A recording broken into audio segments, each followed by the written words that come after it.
First thing I teach people when I start talking to them about sales is to stop selling and start helping. That changes your frequency. It changes your vibration. That's why some people you are drawn to and some people you're repelled by, because of their vibration, their frequency. His tip is you have to stop trying to sell people and start trying to help people by changing your frequency. So I agree with the first part. If somebody has a problem and you have a solution, what you want to do is explain how your solution works and how it may solve their problem, and then they may be interested in working with you for that. That doesn't feel like sales. That feels like helping people, and it doesn't come across as salesy.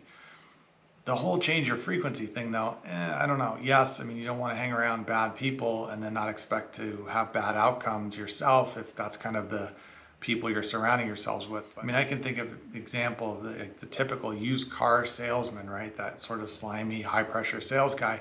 He is not coming across as negative. He's not complaining. He's not hanging around bad people, and he's trying to sell you, a nice person, a new used car, or a used car. But the energy that he's putting out is definitely not honest, right? He's not really trying to help you get a great deal on a great car.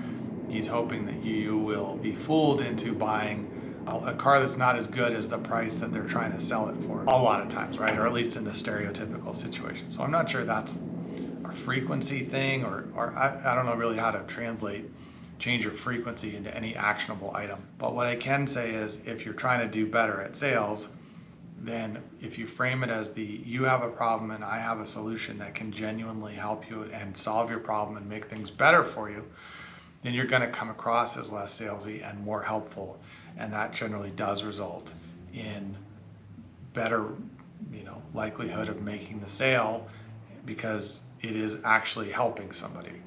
A true thing to be on the lookout for is to be able to actually be able to help somebody with what your product or your business or your service does, rather than just hope that they will give you money for whatever you're giving them and not notice that what you've given them isn't worth nearly the amount that they paid for it, and doesn't really help them, doesn't really solve their problem. Which is why so many of these other opportunities that we look at are disappointing, because the person selling it knows that it's not really going to work. It's not really going to help the person who's buying it, who's desperate for a solution to earn extra money on the side.